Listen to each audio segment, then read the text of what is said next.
Let's talk about a skill that will truly make a difference if you want to have a bigger impact at work. It's how to influence without authority. You might be wondering, why should I care about influencing when I'm not the boss?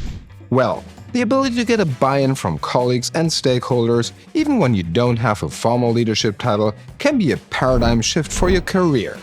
The concept of influencing without authority was popularized by leadership gurus Alan Cohen and David Bradford in their book Influence Without Authority. The essence of their message is simple yet profound. You don't need a title to be a leader.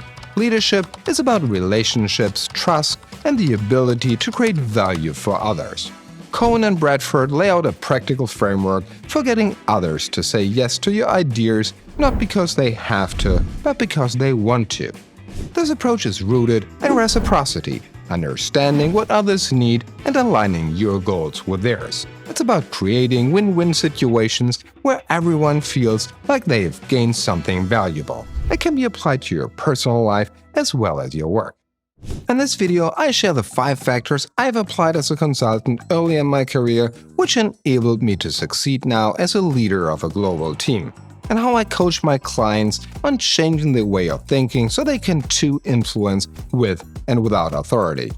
The first is about combining vision with action equally. It's not enough to just have a great idea, you need to combine a powerful why with a clear what to whatever or whoever you're trying to influence. Why is your idea important? What impact will it have on the team or organization? Why and what? When you can clearly and enthusiastically articulate both, you're more likely to get others on board. For example, imagine you're proposing a new process that will save your team time, but it's going to be a hassle to switch over to and for people to think in a different way. Start with a why. Explain how this change will address their current pain point, like reducing errors or freeing up their time for more interesting work. Then, move to the what. Outline the specific steps involved in implementing this new process. When people understand both the purpose and the plan and how it benefits them, they are more likely to support your initiative.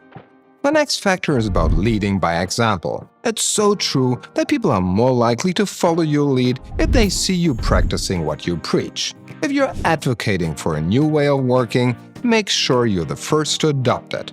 Show your colleagues that you're committed to the change, and they'll be more likely to join you. For instance, if you're encouraging better communication within your team, make sure you're consistently clear and transparent in your own communications. When others see you walking the talk, they'll be more inclined to follow suit. Another critical element is building or encouraging an amazing team. Even if you're not in a formal leadership position, you can still play a significant role in fostering a positive team culture. Build strong relationships, encourage collaboration, celebrate each other's successes, and make sure everyone feels valued. That goes from the CEO through to the most junior member of the organization or team. Think about companies like Google, where relationships and teamwork are at the heart of innovation. By fostering a collaborative environment, you can help create a team that's not just effective but also genuinely engaged in their work. Everyone should be encouraged and recognized. The fourth factor is the one I feel the strongest about. It's about never underestimating the power of a simple thank you. Gratitude goes a long way in building strong relationships and gaining influence. When people feel appreciated, they are more likely to support you in the future. When was the last time someone sincerely thanked you? I bet you remember that. So, if a colleague helps you with a project or goes the extra mile, make sure to acknowledge their effort.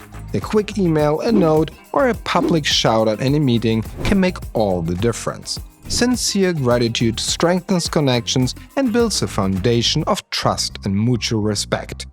Finally, remember that influencing without authority often requires persistence. You might not see results immediately, but that doesn't mean you're not making progress. Doing something different takes time, especially if it's something that people aren't used to and may be a little cautious about. But stay consistent in your efforts, keep reinforcing your message, and be patient.